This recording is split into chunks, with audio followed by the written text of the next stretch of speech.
Muito bom dia, agronegócio. Quarta-feira não, terça-feira, dia 14 de fevereiro de 2023, agora 8 horas, 40 minutos pelo horário oficial de Brasília. A nossa abertura de mercado do Notícias Agrícolas pelas nossas redes sociais está no ar. Estamos ao vivo para que você saiba primeiro, aqui no Bom Dia Agronegócio, as informações que serão determinantes para a sua tomada de decisões, para a sua decisão sobre os seus negócios. O objetivo é a gente editar aqui as principais informações do dia para que vocês sejam os produtores rurais mais bem informados do Brasil ou profissionais do campo de toda a natureza. Então sejam bem-vindos, nós vamos juntos com o apoio da Cochupé, a maior cooperativa de cafeicultores do mundo, e também com o apoio de Letícia Guimarães, que pelos bastidores garante ali a nossa interatividade. O que isso quer dizer? Isso quer dizer que você pode mandar seus comentários, as suas dúvidas, as suas perguntas para os nossos chats ali, estão abertos no YouTube, no Instagram e também no Facebook. Então, fique à vontade, vá perguntando por ali que a gente vai trazendo aqui as respostas para você. Aquilo que a gente não conseguir te responder hoje, a gente vai te respondendo, vai mandar para os nossos especialistas e vai respondendo, claro, na sequência, nas nossas próximas edições, tá certo? Então, a partir de agora, linhas de comunicação abertas. Para você que costuma nos acompanhar pelo noticiasagricolas.com.br e está com a gente pelas redes sociais, hoje não estamos por lá porque terça-feira é dia de reprise do Conexão Campo e Cidade, né? Daquele programa que conta com aquele timaço, né, de conhecedores do agronegócio brasileiro para trazer informações ali. Então, temos Marcelo Prado, José Luiz Tejon, professor Roberto Rodrigues, Letícia Jacinto, Antônio da Luz, debatendo ali os temas mais importantes para o agronegócio brasileiro e mundial. Então, juntos a gente vai fazendo ali um apanhadão das principais informações para vocês, certo? Senhoras e senhores, seguimos por aqui e a gente vai fazer, como sempre, para começar, uma rodada de preços. Saber como é que as commodities estão se comportando, o que está, né, sendo registrado ali pelo mercado neste início de terça-feira. Vamos começar com a Bolsa de Chicago. Números da soja, a gente tem, então, baixa de 0,3% agora para 15 dólares e 37 centos por bushel. Já o milho sobe, tem alta de 0,2% para 6 dólares e 85. O trigo 7 dólares e 90, cai um pouquinho, 0,1%.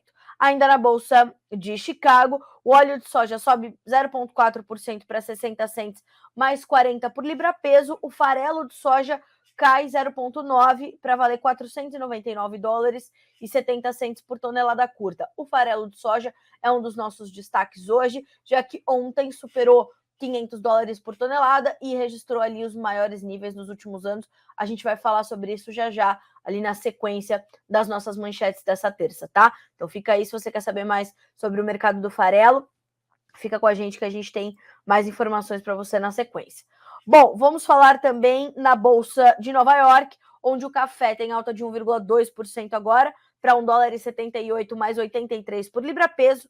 O açúcar sobe 1% para valer 21 centos mais 41 por libra. O algodão, 0,6% de baixa para 85 centos mais 17 por libra-peso. O petróleo tem dia negativo. Para o WTI, 78 dólares e 80 centos por barril, 1,7% de queda. Já no Brent, que é referência para a Petrobras e reflexo do quadro global de oferta e demanda, 1,3% de queda, 85 dólares e 53 centos por barril. O gás natural volta a subir na manhã de hoje, 3,3% de alta. O ouro tem 0,1% de ganho, a prata cai 0,6%, o cobre tem alta de 0,3% também. O dólar index, neste momento, cai 0,4% e vale 102.868 pontos. Bolsa de Dalian, mercado futuro lá na China, já negócios fechados. Temos alta para o farelo, alta para o óleo, alta para o milho, baixa para o suíno vivo. Como é que é o retrato de Eduardo Vanin, analista de mercado da AgriInvest, para esta manhã de terça-feira, que, lembrando, tem olhos voltados para a inflação nos Estados Unidos, que será divulgada às 10h30, horário de Brasília, tá? Bolsas de lado, petróleo caindo e commodities também. O frete de container está despencando. voltando aos níveis de 2019. Nessa semana, todos de olho na inflação americana, dado que será divulgado hoje, 10h30, horário de Brasília. A China divulgou suas diretrizes para o setor agrícola, aumento da área de soja e novas cultivares. A aposta está nos transgênicos. Mercado de prêmios da soja no Brasil, FOB e custo frete China, bem mais lento essa semana. Mas mapas mostram um pouco mais de chuvas para o Rio Grande do Sul e a Argentina para os próximos 5 dias, mas ainda volumes pequenos, insuficientes, e precisam essas chuvas se confirmarem para pelo menos estancarem as perdas que a safra 2022-23 de grãos dos argentinos sofre neste momento. Então, este é o retrato de Eduardo Vanin para este começo de dia, para este começo de terça-feira, tá? Bom, na sequência dessa rodada de preços, eu quero trazer aqui uma rodada também sobre as nossas exportações. Toda segunda-feira, no final da tarde, às 15 horas, horário de Brasília, 15h30, a SESEX, a Secretaria de Comércio Exterior, traz a divulgação dos seus números das nossas exportações, né? Então, ali, quais são os principais destaques? O que exportamos mais, o que exportamos menos? Eu fiz um balanço aqui para vocês e selecionei alguns produtos que são de interesse quase que comum, né, para o agronegócio, para a gente entender para onde estão indo as nossas exportações, como elas estão caminhando neste começo de 2023, neste começo de fevereiro. Esta é a parcial ali dos primeiros 8 dias úteis deste mês, tá bem? Bom, exportação de milho. Em apenas 8 dias úteis de fevereiro 23, nossas exportações já superam em 60% todo o fevereiro de 2022. Ou seja, as nossas exportações de milho continuam ali dominando os embarques, continuam garantindo o atendimento de um line-up que é colossal, né? É um line-up muito forte, crescente, consistente. A gente está entregando, então, nesse line-up, e a gente tem essas exportações importantes. A gente está falando de um volume considerável. Vou buscar aqui o número para vocês. O volume, né, embarcado nesse período de 8 dias de fevereiro, 8 dias úteis, ele passa de 1,2 milhão de toneladas e tem média diária de embarque 295% maior do que o registrado no mesmo mês de 2022. Então, seguem muito fortes as nossas exportações de milho. Para a soja, na contramão, a SESEX divulgou seus números também e apontou que a gente continua num ritmo lento de embarques. Em todo fevereiro, nós embarcamos, nesses 8 dias de fevereiro, nós embarcamos 1.300.000 toneladas, contra todo o mês de fevereiro de 2022, com exportações de 6.871.000. Então, percebam, a gente ainda está num ritmo um pouco mais lento, né? Em todo o ano, no acumulado do ano, nós já exportamos, já embarcamos 2,2 milhões de toneladas. No mesmo período do ano passado, nós já tínhamos embarcadas 5,1 milhões de toneladas, também de acordo com os dados da SESEX. Isso mostra que há uma dificuldade na nossa logística, há uma dificuldade, né, com o atraso da nossa colheita, e isso tudo se reflete, portanto, nos portos. Há um line-up que já supera 30 dias de espera por lá, o que vem, inclusive, exercendo uma pressão sobre os prêmios, que é uma situação que também a gente vai comentar um pouquinho mais tarde, tá? Um pouquinho mais à frente a gente vai trazer a pressão e o impacto dessa condição, portanto, dos prêmios ou da dificuldade logística e do atraso na colheita sobre a formação dos nossos preços, passando principalmente pelos prêmios da soja, que para os embarques mais curtos já são negativos, inclusive. Tá? A gente vai falar sobre isso na sequência. Seguindo aqui com os dados das nossas exportações, tá? As nossas exportações de carne bovina também se desaceleraram aí na segunda semana de fevereiro de 2022. Os importadores chineses, por conta do feriado do Ano Novo Lunar, ficaram menos ativos no mercado e isso acabou baixando um pouquinho a nossa média, portanto. Então, para a carne bovina, essa é a manchete, né? Desaceleramos um pouquinho as compras nesses primeiros 8 dias úteis de fevereiro de 23. Falando de carne de frango, o preço da tonelada da carne de frango exportada pelo Brasil, também de acordo com a SESEX, aumentou no início deste mês com a retomada das compras pela China, por outro lado, né? E nos primeiros 8 dias úteis de fevereiro, o crescimento no preço pago por essa tonelada foi de 24,4% em relação ao valor praticado na última semana de janeiro, perdão. Então nós tivemos aí nesse ínterim, né, ínterim de uma semana, um aumento nos preços pagos pela tonelada da carne de frango brasileira na exportação de 24,4%. O próximo destaque são os dados da nossa carne suína, né? As exportações de carne suína evoluíram em preços neste início de fevereiro e deve favorecer a cadeia suinícola brasileira, segundo os especialistas, uma vez que nós temos uma pressão considerável sobre este mercado agora, custos de produção ainda elevados e margens muito apertadas. A retomada do nosso ritmo de exportação pode, de fato, mudar as coisas. E não se esqueçam que ontem nós notificamos aqui no Bom Dia Agronegócio um caso de um surto de peste suína africana em Hong Kong, né, numa fazenda que matou ali 45 animais pelo vírus, mas, segundo a Organização Mundial da Saúde Animal, nós temos ali um caso isolado, uma vez que foi feita a verificação ali em fazendas num raio de 3 quilômetros, sem novos casos, num raio um pouco maior também sem novos casos, então parece ser realmente um surto localizado, mas a questão está sendo monitorada e acompanhada. Esse aumento nos preços médios, segundo os especialistas, é a grande notícia no resultado dos embarques registrados nestes 8 primeiros dias úteis de fevereiro e referenciando-se, claro, aos números da SECEX, a Secretaria de Comércio Exterior. Então, temos esse quadro para as nossas exportações de carne de frango e de carne suína. Então, toda terça-feira você já vai ter esse balanço, mas lembre-se, os números da SECEX, eles chegam todo final de tarde aqui no Notícias Agrícolas pela nossa equipe de reportagem, que faz ali esse balanço. E para concluir, nós temos também as exportações de açúcar.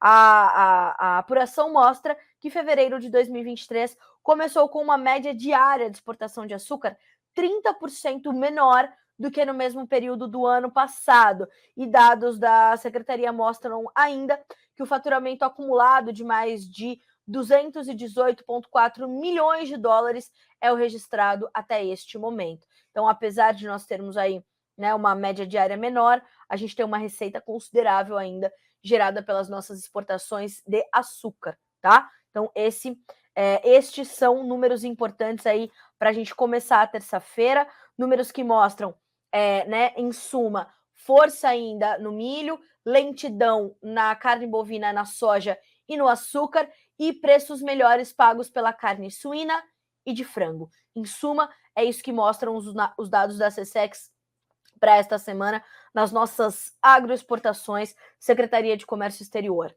bem? Bom, eu tenho falado muito aqui no Bom Dia Agronegócio sobre a questão do Banco Central e do governo. E o presidente do Banco Central, Roberto Campos Neto, foi o entrevistado desta segunda-feira, dia 13 de agosto, do programa Roda Viva, da TV Cultura, onde fez ali declarações importantes, principalmente sobre o fato de que fará tudo o possível e que estiver ao seu alcance para agregar o Banco Central e também, vou pedir até para o Matheus trocar aqui a nossa tela, o Banco Central e o governo federal. Isso é muito importante, tá? Isso é muito importante, porque tenta amenizar ali a dificuldade, né, da relação entre as duas autoridades, o governo federal, o presidente da República, que fez duras críticas a Roberto Campos Neto nos últimos dias. E ele disse, abre aspas, o Banco Central é uma instituição de Estado, precisa trabalhar com o governo sempre. Estamos sempre abertos a colaborar. Vou fazer tudo o que estiver ao meu alcance para aproximar o Banco Central do governo. Mais do que isso, quando ele foi questionado ali sobre a sua relação com ministros e ex-ministros, além de ex-integrantes do governo Bolsonaro, Campos Neto enfatizou a importância de diferenciar proximidade com independência de atuação. Abre aspas, mais uma vez para Campos Neto. Acho que é importante analisar o que foi feito em termos de atuação. E citou a maior subida das taxas de juros em um ano eleitoral da história do Brasil, 2 vezes maior do que a ocorrida em 2001. E ele diz, então, se o Banco Central tivesse leniente, se quisesse participar politicamente, não teria subido os juros, teria até feito uma política para estourar a inflação. Mas foi uma coisa que não se fez. Então, trazendo ali as suas justificativas. Além disso, ele falou também sobre essa questão de manutenção de um risco fiscal no Brasil, o que garante essa justificativa, portanto, para a manutenção da taxa Selic, a taxa básica de juros do Brasil, em 13,75%. Ainda assim, o Diretório Nacional do PT, o Partido dos Trabalhadores, se reuniu ontem e aprovou uma orientação para que os parlamentares petistas eleitos tragam, né, tragam o presidente do Banco Central para ser convidado a prestar esclarecimentos sobre a condução da política monetária do Brasil. Vamos ver como esta condição se desdobra e o que pode acontecer ainda com Campos Neto no Congresso Nacional, dada a sua atuação bastante condizente com o atual ambiente econômico e financeiro do Brasil. Então, declarações importantes dadas pelo presidente do Banco Central, Roberto Campos Neto, em sua entrevista ao programa Roda Viva da TV Cultura. Temos também informações sobre a Argentina. Mais um ponto importante dessa terça-feira, dia 14 de fevereiro, a Argentina anunciou um controle de preços para reduzir o custo de cortes populares de carne bovina no país. O Ministério da Economia argentino anunciou ontem, portanto, um programa de controle de preços em meio à alta da inflação. É uma das inflações mais elevadas dos últimos anos, alcançando quase 3 dígitos no final de 2022, começo de 2023. Durante a coletiva de imprensa de uma autoridade do Ministério da Economia, alguns cortes populares de carne teriam preços reduzidos em torno de 30%. No entanto, esta autoridade não deu mais detalhes. Ações como essa, medidas como essa já foram tomadas pelo governo argentino, pelo governo de Cristina Kirchner enquanto presidente e causaram uma pressão considerável sobre a pecuária do país e a levou, inclusive, à falência, né? A uma fragilidade considerável e ainda fresca na memória do pecuarista argentino. Como é que isso vai acontecer? Controle de preços para conter a inflação. Sabemos que não funcionou há alguns anos. Como é que isso vai acontecer agora? É o que a gente vai ter que entender na sequência. Como eu pontuei, sem mais detalhes, então logo eles apareçam, a gente vai atualizando a informação por aqui no Notícias Agrícolas. Bom, vamos falar também sobre a questão climática, já que a gente está falando da Argentina, vamos falar também sobre a questão do clima, né? Não só para a Argentina, mas também aqui para o sul do Brasil. Nós pontuamos que os mapas mostram ali um pouquinho mais de chuvas para os próximos 5 dias, mas se a gente vai para um período um pouquinho mais alongado, os próximos 10 dias, essas chuvas se tornam ainda mais escassas, mais pontuais, sem grande força. Então, de fato, a gente tem ali essa preocupação bastante considerável com essa condição, né, do clima argentino, mas aqui no Brasil também há preocupações bastante fortes, né? Há preocupações consideráveis. A gente está falando da possibilidade, inclusive, de haver estragos, né, em áreas rurais, dada a possibilidade, segundo o INMET, de chuva forte com ventos, granizo e descargas elétricas, podendo provocar, então, transtornos para as áreas rurais, segundo o Mamed Luiz Melo, que é meteorologista do INMET, o Instituto Nacional de Meteorologia, que deu entrevista ao Notícias Agrícolas nesta segunda-feira. Ele diz ainda o seguinte: depois de passar pelo sul do país, frente fria se desloca para o oceano, mas ajuda a formar canal de umidade que favorece a volta das chuvas para sudeste e centro-oeste. Pessoal, claro que a notícia de um lado é preocupante, mas de outro é boa, porque a região sul precisa dessas chuvas, tem sofrido perdas em progressão, né? Porque as chuvas não chegando, o potencial produtivo vai se intensificando. A gente teve, inclusive, um comentário aqui no Fala Produtor, do Notícias Agrícolas, falando justamente sobre essas perdas que se estendem além do Rio Grande do Sul para áreas do Paraná, para áreas de Santa Catarina, e claro, né?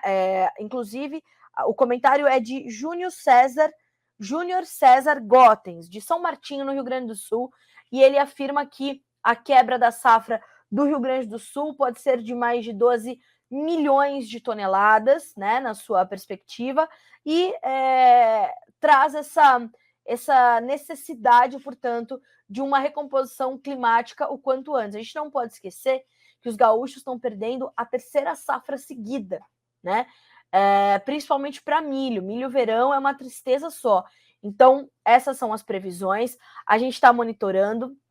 Já já a Virgínia Alves traz uma notícia fresquinha para você, ouvindo os meteorologistas, trazendo a atualização dos mapas, dos modelos meteorológicos, mas posso garantir que a notícia já trazida ontem pela Virgínia diz o seguinte: semana típica de verão, chuvas se espalham pelo Brasil e chegam até áreas do sul.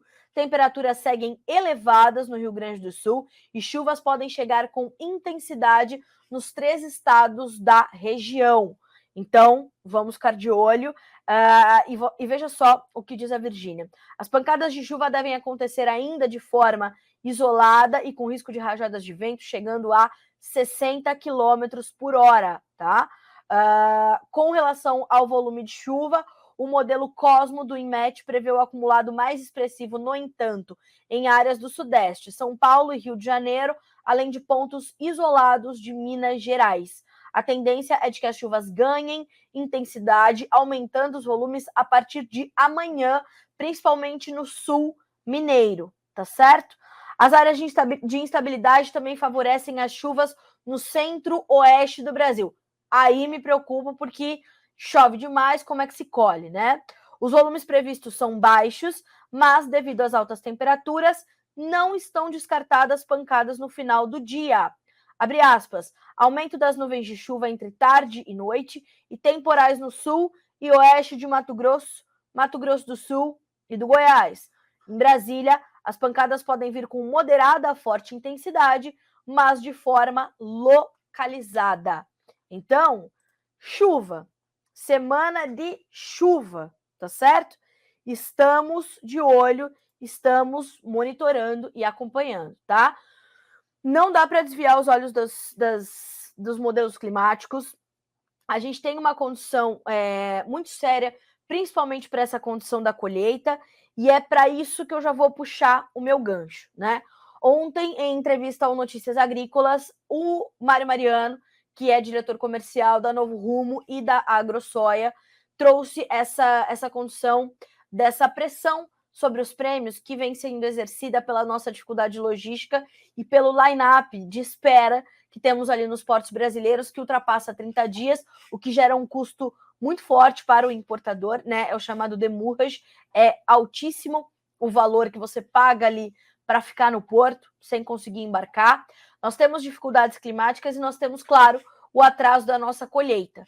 Então, toda essa condição traz uma pressão sobre os prêmios, que para os embarques mais curtos, como é o caso de março, são prêmios já negativos. Então, a gente está falando de o comprador falando, ó, eu compro com 9 centavos de dólar menos do que se pratica em Chicago. A gente está falando de um março agora que vale 15 dólares e 38 centos por bushel. Então, arredondando, 15 dólares e 30, 15 dólares e 29.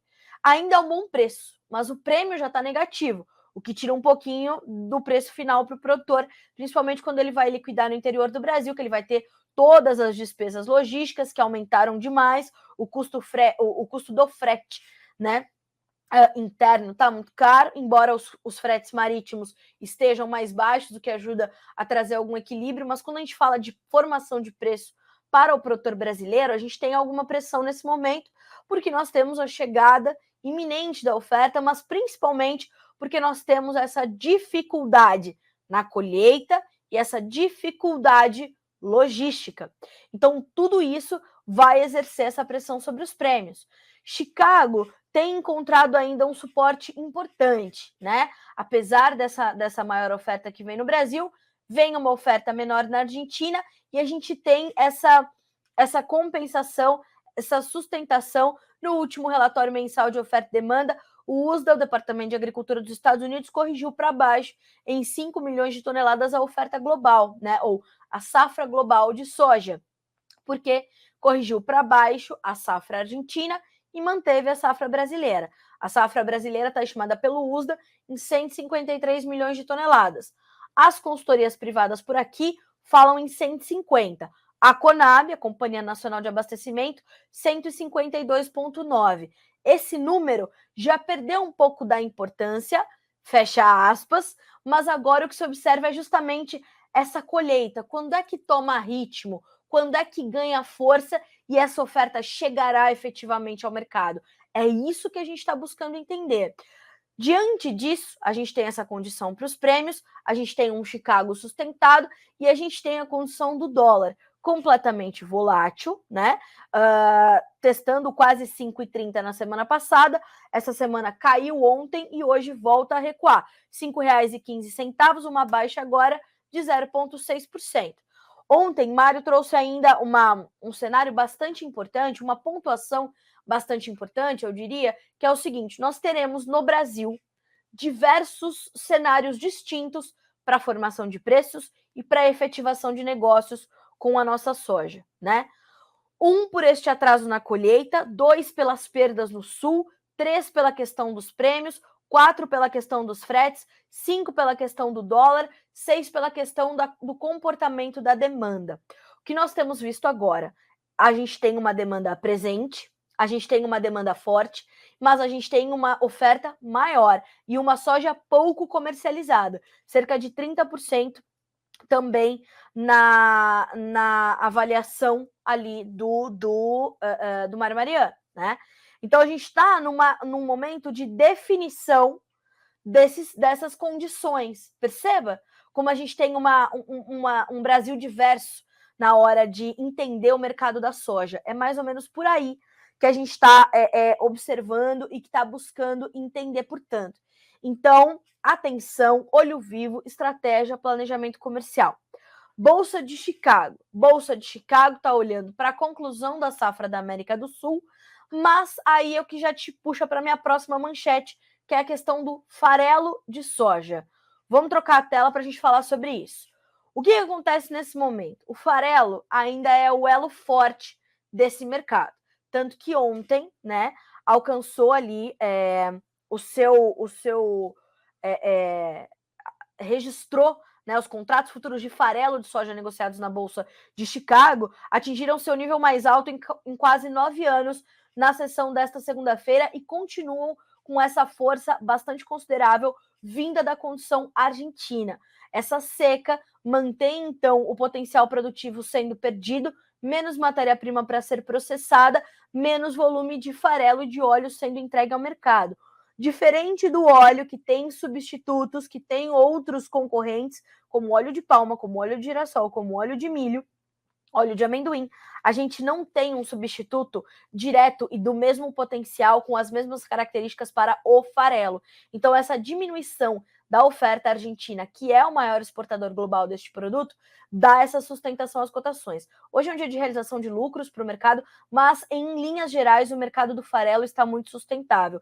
Inclusive, os analistas apontam que há um movimento indicando compras de fundos, já que os 4 primeiros meses deste produto atingiram novas máximas de contrato. Então, nós temos um volume de contratos comprados no farelo que é recorde. E isso é muito importante, é o que mantém a tendência presente para o suporte destas cotações. Cotações essas que dão suporte também aos preços do grão, é o que justifica esse preço da soja também, entre outros fatores, acima dos $15 por bushel na Bolsa de Chicago. Então, atenção ao mercado de farelo, atenção a este elo forte do complexo soja, porque o Brasil deverá ser um substituto natural, né, deste mercado, dada essa janela deixada pela Argentina. Então, as indústrias processadoras do Brasil também terão que disputar ali com preços a soja que ou vai para exportação ou fica aqui, é processada e exportada como farelo ou como óleo de soja. Ponto de atenção para você nessas próximas semanas. Bom, dadas as informações do complexo soja, né, vamos dar uma olhadinha como é que estão os preços agora. Bolsa de Chicago para soja caindo, hoje é dia de realização de lucros, o mercado está devolvendo um pouquinho do que subiu ontem. Março, $15,38 por bushel, maio, $15,31, julho, $15,21, agosto, $14,83. As perdas variam de 2,5 pontos a 4 pontos nos principais contratos. No milho, nós temos pequenas altas. O março $6,86, subindo 1,5 ponto. O maio, $6,83, 1 ponto de alta. Julho, $6,70 e setembro, $6,12, ambos subindo 0,75. No trigo, mercado em campo misto. Os dois primeiros contratos sobem. O março, $7,90, 1,5 ponto de baixa. O maio, $8 por bushel, 0,25 de queda. Julho, $8,03, caindo 1 ponto. Setembro, $8,11, 1 ponto mais 75 de perda. Mercado do trigo ali em campo misto. E só um pequeno adendo ali para o mercado de milho, né? A gente está falando de negócios ainda lentos no Brasil, tá? Bem tímidos, bem mornos, porque temos uma pressão agora sobre os preços diante da colheita de uma safra recorde, né? Então o mercado está sentindo esse momento. E para complementar as informações de milho, uma informação que acaba de chegar, México abre portas para o milho transgênico em ração animal e uso industrial. O país mantém os planos de banir o uso do grão para consumo humano, bem como o herbicida glifosato. E o México não está abrindo só as portas para o milho brasileiro, mas também para a nossa carne suína. Letícia Guimarães, inclusive, já está apurando as informações, já pegou as informações ali da perspectiva da ABPA, Associação Brasileira de Proteína Animal, e, de acordo com a instituição, após o trabalho do Ministério da Agricultura, e também, claro, de Carlos Fávaro, a embaixada e a adidância na Cidade do México foi anunciada a permissão da exportação de carne suína in natura saindo de Santa Catarina para o México, abre aspas para a BPA. Além de ampliar a capacidade de suprimento ao mercado mexicano, a medida torna mais simples o processo de exportação de produtos suinícolas para o mercado, igualando as condições de embarque com outros exportadores, como os Estados Unidos, por exemplo, que é o principal fornecedor para o mercado mexicano. Então, chegamos aí, hein, Estados Unidos, abram os olhos, porque já os passamos nas exportações de milho, para a gente passar as exportações de carne suína para o México, ó, é 2. É a eficiência do mercado brasileiro, do agronegócio brasileiro, né? Indiscutível. Ao mesmo tempo, abre-se também a oportunidade para o fornecimento desses produtos a outros perfis de importadores de carne suína. Cada vez que a gente abre um mercado, a gente abre a vitrine para outros mercados, né? O Notícias Agrícolas vai fazer a cobertura, né? Assim, a Letícia tá me lembrando aqui que é o seguinte: lembrando que podíamos exportar carne suína para o México desde novembro, mas só com processamento térmico na carne, tá? Como eu disse, a gente vai fazer a cobertura da GulFood 2023, que é a maior feira de alimentos e bebidas do mundo, pelo segundo ano consecutivo, com o apoio da Apex, a Agência para a Promoção das Exportações Brasileiras, e a gente vai para Dubai, né? Já estamos ali com passagens marcadas para fazer a cobertura dessa feira lá em Dubai, né? Vamos ficar lá uma semana, eu e Daniel, trazendo as informações para vocês. E a gente vai falar muito sobre as carnes brasileiras. Por quê? Né? Porque a gente está falando dessa eficiência do mercado brasileiro em entregar uma carne muito bem quista lá fora. Seja carne bovina, seja carne de frango, seja carne suína. Por exemplo, a gente está falando aqui de carne suína, mas quando a gente pensa no Oriente Médio, nos países árabes, a gente está falando dos nossos maiores consumidores de carne de frango. A gente está falando de uma necessidade de entregar uma carne vinda de um abate halal, que é aquele abate específico com uma série de pormenores ali de preceitos, né, para entregar uma carne aos consumidores muçulmanos. E o Brasil, por excelência, é líder no abate halal, né? Então, na edição de 2022, quando o Alexander Horta fez essa cobertura, visitou inclusive uma planta da BRF para tratar disso. E falando com o seu diretor comercial, ele detalhou esse processo, né? E por isso que a gente tem um status tão importante lá fora. Então, quando a gente abre esses mercados, e mercados exigentes, com potencial, como é o caso do Oriente Médio, ou neste caso, né, que é a manchete deste 14 de fevereiro, é um mercado exigente como é o México, por exemplo, a gente está abrindo este mercado, mas ampliando a vitrine para outros tantos, né? A gente precisa lembrar que no último governo se abriram mais de 230 novos mercados, né? No governo de Bolsonaro, com um incrível trabalho da ministra Tereza Cristina. E o ministro Carlos Fávaro, conhecedor do agronegócio brasileiro, vai fazendo o mesmo trabalho. Já esteve na Alemanha, agora no México, vai fazendo o seu trabalho, se reuniu ali no maior encontro de ministros da agricultura em Berlim. Então, é trabalho de diplomacia, vender comida para outras pessoas, né? Vender alimento de qualidade, com status sanitário elevado, e atendendo às características exigentes de cada mercado, isso é trabalho de diplomacia. Tereza Cristina foi o maior exemplo disso, depois Marcos Montes, seu sucessor, a mesma coisa, e Carlos Fávaro tem agora trilhado o caminho que Tereza Cristina pavimentou. Então isso é excelente, né? Isso é o agronegócio brasileiro indo para o mundo. A gente precisa lembrar, né? A gente vai ampliando os nossos clientes, vai ampliando o nosso portfólio e aumentando o nosso volume de exportação. Enquanto isso, o abastecimento interno continua fluindo bem, adequadamente, mantendo adequadamente o nosso atendimento à população brasileira, entregando produto de qualidade com preço acessível. Ah, Carla, a gente precisa definir e tratar e discutir as políticas de distribuição de renda.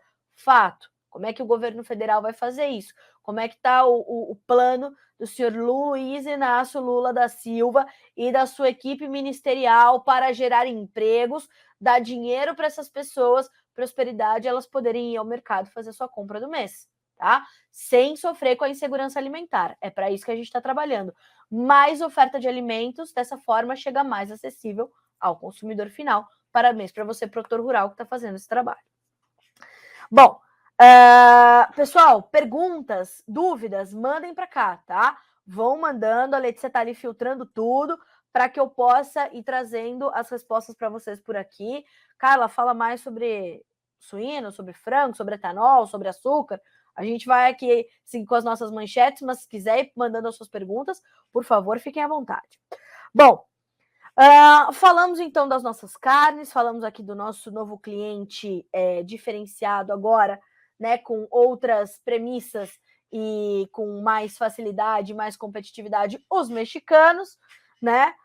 Vamos falar agora sobre café, porque o mercado do café volta a subir nesta terça-feira. A gente estava falando de um pouquinho mais cedo, ganho de mais de 1% entre os principais contratos negociados para o Arábica na Bolsa de Nova York. Vamos ver qual que é o movimento neste momento. E continuam se intensificando as altas, né? O mercado do café segue vivendo a sua montanha-russa de emoções. Então, a gente está falando de março, $1,79 mais 40 por libra-peso, alta de 1 ponto mais 3%. Maio, $1,79 mais 15, 1,4% de ganho. Julho, 1,5% de alta, $1,78 mais 80. Setembro de 23, $1,77 mais 75, 1,5% de alta. E aí, o que a gente pode perceber, né? A gente tem uma recuperação aí da safra brasileira em andamento, mas que deverá ser colhida só em 24. A safra de 23 está sentindo, está comprometida. A gente tem agora para o café, se a gente for fazer uma lista, aliás, vou fazer essa lista para a Virgínia, vou passar essa missão, fazer uma lista de prós e contras no mercado de café. O que a gente tem de positivo, o que a gente tem de negativo, né? A gente sabe que essa condição dessa participação do mercado brasileiro com as suas informações, ela pesa bastante sobre o andamento dos preços, né?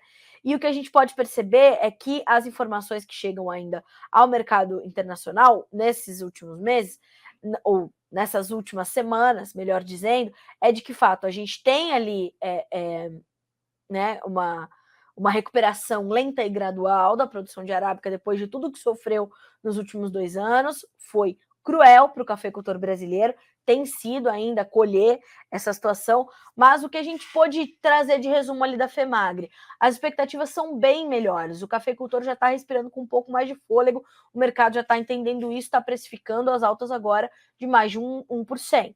Então a gente está olhando para isso. Mais do que isso, a gente tem também ali uma seleção para os cafés finos e de boa qualidade. Veja o destaque de Eduardo Carvalhais, seu Duda, né, grande conhecedor da cafeicultura brasileira e mundial. Os cafés brasileiros de boa qualidade, a finos, continuam sendo vendidos para o exterior com bons ágios frente às cotações na ICE em Nova York. O mercado ainda tem suporte na preocupação com a oferta global do produto. Na semana passada, o Secafé divulgou que os embarques do Brasil ficaram abaixo de 3 milhões de sacas, o que ajudou a dar suporte às cotações. Então, a gente está olhando para isso, né? Os tratos culturais aqui no Brasil estão com dificuldade de avançar por conta do excesso de chuvas. Falamos agora sobre a questão climática e a possibilidade de se chover pra caramba lá em Minas Gerais, né? Para chover de forma considerável. Então, a gente está de olho nisso. Monitorar os seus tratos culturais, dê uma janelinha, veja como planejar, porque o mercado também está refletindo esse quadro, refletindo esta situação, tá certo?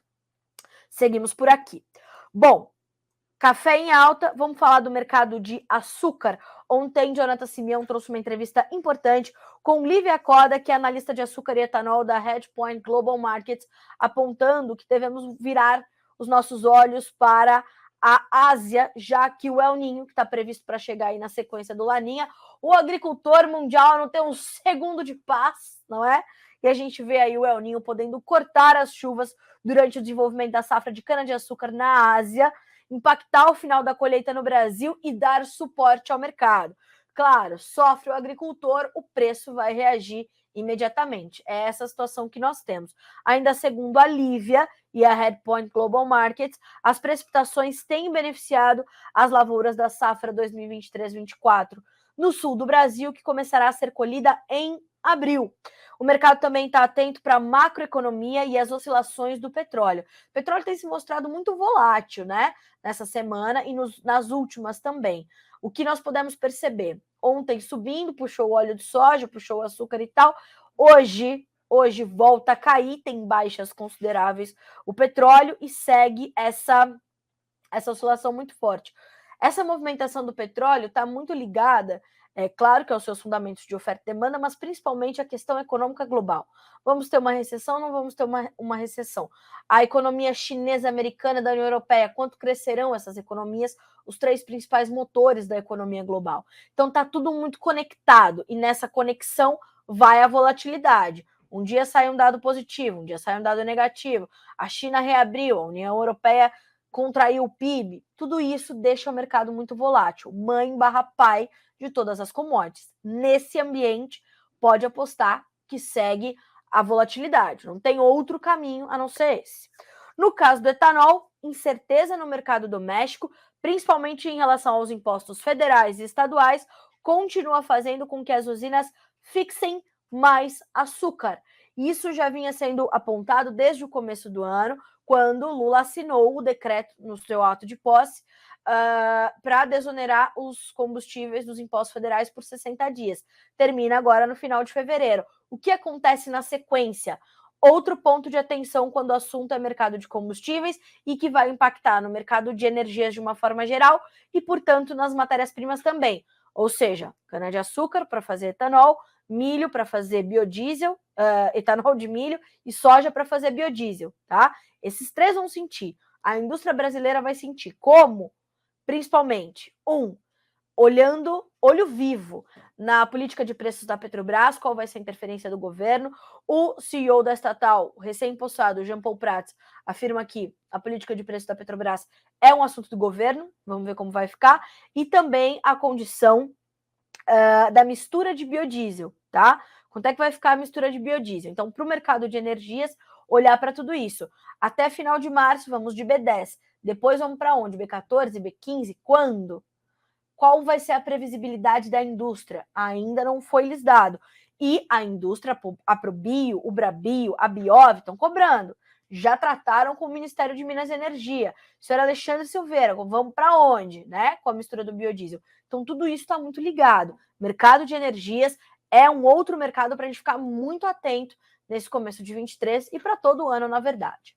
Então, falamos aí do mercado de açúcar, vamos checar as cotações em Nova York também. Agora, 9 horas e 24 minutos pelo horário oficial de Brasília, segue a baixa do dólar, 0,3%, R$ 5,16. E, como eu prometi, preços do açúcar. Nesse momento, cotações em alta, os contratos mais próximos sobem mais. O março, 1,4% de ganho, 21 centos mais 49 por libra peso. Maio, 19 centos mais 88, subindo 1,02%. O julho, 19 centos mais 27, alta de 1% também. O outubro sobe 0,8% para valer 19 centos mais 14 por libra peso, tá? Então, esse é o quadro para o mercado de açúcar neste momento. Para concluirmos, vamos falar de laranja. Ontem, Virginia Alves entrevistou o Vinícius Trombin, que é o coordenador de pesquisas de estimativa de safras do Fundecitrus, apontando que devemos ter uma safra com 316,23 milhões de caixas de 40,8 quilos de laranja, apenas 0,7% maior do que o projetado em dezembro para o ciclo atual, tá? Então, nós temos essa condição. E, segundo também o Vinícius, as chuvas mais recentes contribuíram para o crescimento e aumento do peso dos frutos, mas também intensificou a queda prematura deles, né? Então, nós temos aí essa estimativa da Fundecitrus, né? Um órgão importante para a gente entender aí a nossa citricultura. Safra brasileira, 316 milhões, 230 mil caixas de 40 quilos de laranja. É o Brasil do agronegócio, senhoras e senhores. Ah, mas só subiu 0,7% em relação ao projetado em dezembro. Tá bom, mas a gente está falando de 316 milhões de caixas de 40 quilos de laranja. Esse Brasil é muito beneficiado. Tá louco? Senhoras e senhores, 9 horas e 26 minutos pelo horário oficial de Brasília. A gente vai caminhando para concluir esta edição do Bom Dia Agronegócio, com informações que continuam chegando para vocês por aqui. Nós já temos mais informações sobre o conflito Rússia e Ucrânia, temos informações sobre o feijão, e veja, IBRAF vai até Índia e Emirados Árabes para promover o feijão brasileiro, e a gente vai te trazer essas informações em loco, direto da GoFood, a partir da semana que vem. Estaremos falando de Dubai, portanto, e aí trazendo todas essas, né, esses detalhes do que a gente estiver vendo lá e como é que o Brasil está chegando com essas informações. MAPA, Ministério da Agricultura e Pecuária, registra 8 defensivos de baixo impacto e um fungicida inédito, também é manchete aqui no Notícias Agrícolas nesta terça-feira. E vamos ver se eu deixei de responder aqui alguém. Vamos lá. Bom dia, o Vander Bedin. Bom dia. Como você enxerga o mercado da soja nos próximos meses, levando em consideração a seca na Argentina? Acha que os preços vão subir ou vão se manter? Vander, a sua pergunta é ótima. E a gente está falando de um mercado que tem essas duas possibilidades, de subir ou de se manter. O mercado está observando essa conclusão, esse desenho final da safra sul-americana, da oferta sul-americana, que será maior do que a oferta passada, né? Isso é inevitável. Então, por mais que a gente tenha essa seca na Argentina, a gente tem uma safra maior no Brasil, né? Então, isso vai trazer uma pressão, isso vai trazer uma dificuldade, e isso traz esse suporte para os preços, não só para os preços da soja em grão, mas para os preços do farelo. Agora, como para o Brasil a gente forma preços com além das cotações de Chicago, a gente tem outras duas variáveis importantes, que é a questão do prêmio e a questão do dólar. A gente vai ter que olhar para essas duas variáveis para entender como é que as cotações vão se formar. Então, a gente está falando de, nesse momento, prêmios pressionados para o embarque março, segundo a análise da AgroSoia e da Novo Rumo, já negativos em 9 centavos. Para os embarques mais alongados, abril, maio, junho, julho, a gente tem prêmios positivos, mas bem mais baixos, cerca de 20 centavos menores do que na semana passada, por exemplo. Então, num espaço curto de tempo, há uma queda forte dos nossos prêmios. Precisamos entender como vai ser a nossa logística e a colheita da nossa soja. Então, difícil dizer, como é que vão ficar os próximos meses? A gente precisa ainda de mais subsídio para entender o mercado. A minha orientação é, não deixe de acompanhar as entrevistas diárias de fechamento de mercado. O mercado é um organismo vivo, então se mexe muito e vai ter notícia, vai ter informação todos os dias, e principalmente para o produtor brasileiro que está enfrentando a volatilidade do dólar e essa questão dos prêmios agora. É uma questão sazonal, é pontual, mas ela vem, né? embora haja uma demanda muito forte, as nossas exportações estão esperadas ali em 93 milhões de toneladas pelo USDA, por exemplo. Então, a gente tem uma demanda forte para atender, agora com dificuldade por conta da questão do atraso na colheita e das dificuldades logísticas. Então, esse é um ponto. Mas, então, acompanhar essas entrevistas diárias, isso já é um ponto importante. E o segundo ponto é, claro, fazer a sua estratégia, o seu planejamento comercial. Faça hedge, faça mercado de opções, proteja o teu preço. O mercado subiu, vai participar da alta. Caiu, está protegido da baixa. Essa é a premissa, tá? É mais ou menos por aí. Então, obrigada pela sua pergunta. O Francisco Pinheiro, olha que mensagem bonita, né? Bom dia para todos, que Deus abençoe nosso dia, nossa família, nosso trabalho. Se a gente tiver isso, a gente já tá bem, né, Francisco? Obrigada, viu? Bom dia para o Danilo Padovani, de Sacramento, Minas Gerais. A Sara Marques, bom dia, Carla. Sabe nos posicionar como é que estão os preços dos fertilizantes naturais? Vejo que o KCL tem subido muito. Sara, a gente tem ali o KCL subindo, mas em níveis menores do que nós observávamos no mesmo período deste ano. Nós temos ainda destaque para os fosfatados, que também estão cedendo um pouquinho, mas o grande destaque nos fertilizantes, aí precisava ver a cultura que você está buscando entender, é a ureia. A ureia tem cedido muito e continua a cair, porque a gente tem uma oferta mais robusta desse produto agora, e a gente tem também uma demanda mais contida, né? Mais ausente. E nesse meio tempo, a gente tem essa condição. Com isso, o que a gente observa é justamente essa certa acomodação dos preços do KCL e dos fosfatados, mas quando a gente olha para a ureia, uma queda mais intensa. O KCL, ele tem ali pontos muito importantes ligados à questão da geopolítica global. Então, um ponto de atenção para você monitorar é a questão da Bielorrússia, importante fornecedora de cloreto de potássio para o mundo, que vem buscando alternativas para sua logística, né? Tá tentando escoar ali a sua oferta pelos portos da Lituânia, e me parece que está dando certo. Nós temos que olhar também para a oferta que vem deste produto. Né? Como é que vai ficar essa condição? Fora que essas altas nos preços para o brasileiro, elas também estão atreladas à questão cambial, né? O dólar sobe, os preços dos fertilizantes vão subir. Eu vou me aprofundar nessa... Deixa eu até buscar aqui pelo Twitter do Jefferson Souza, que é uma fonte excelente, e eu digo a vocês, acompanhem este Twitter, tá? Essa conta no Twitter, fora as entrevistas que ele dá aqui. Aliás, Sara, ele deu uma entrevista muito completa para nós na semana passada sobre o mercado de fertilizantes. Vale a pena você reconferir, tá? Vou pedir até para o nosso time colocar o link para você aqui no YouTube, tá? Ó, olha só. Algumas manchetes importantes do Jefferson aí nas últimas horas, tá? Interessante a queda na produção de fertilizantes de uma das maiores empresas do setor. A norueguesa Yara reportou no quarto quadrimestre de 22 uma produção de 4,4 milhões de toneladas de produtos acabados, contra 5,1 milhões no mesmo período do ano anterior. Então veja que essas informações em relação à oferta são muito importantes e elas trazem a volatilidade ao mercado, como ela traz para as commodities. As commodities em alta, Sara, também puxam os preços dos fertilizantes, tá? A correlação é direta. Então, tem essa condição também. Deixa eu ver aqui, tá falando um pouquinho de trigo.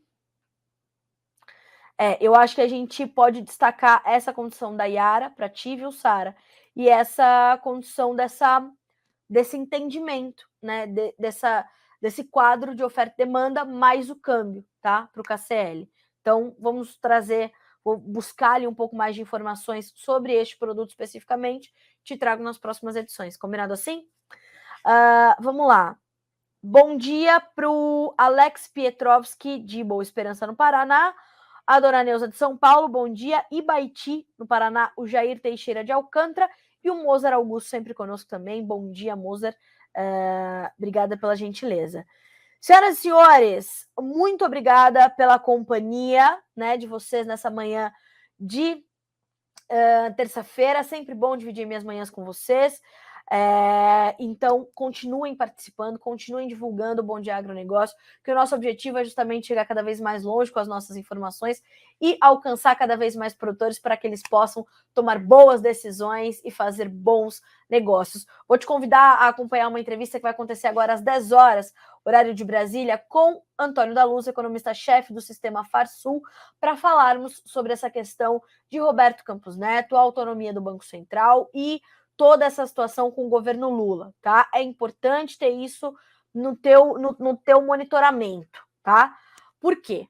Porque isso impacta a taxa básica de juros, impacta a questão do dólar, impacta na inflação, impacta no dia a dia do brasileiro e como é que ele vai comprar a comida que você está produzindo aí no campo, pelo amor de Deus.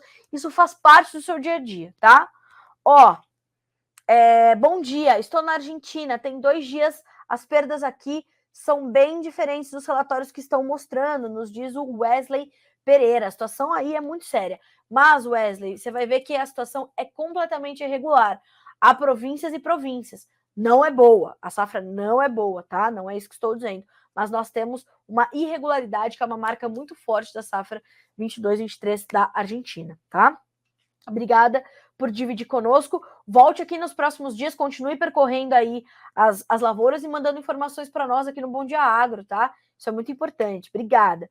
O Renato conosco de Linhares, no Espírito Santo também. Bom dia. Bom dia para minha amiga Vanessa Fernandes, que está aqui com a gente também. Então, é isso, né, senhoras e senhores? Este é o Bom Dia Agronegócio de 14 de fevereiro de 2023, 9 horas e 36 minutos pelo horário oficial de Brasília. Eu desejo uma boa terça-feira para você, de prosperidade e bons negócios. A gente volta a se encontrar amanhã, combinado? Até lá!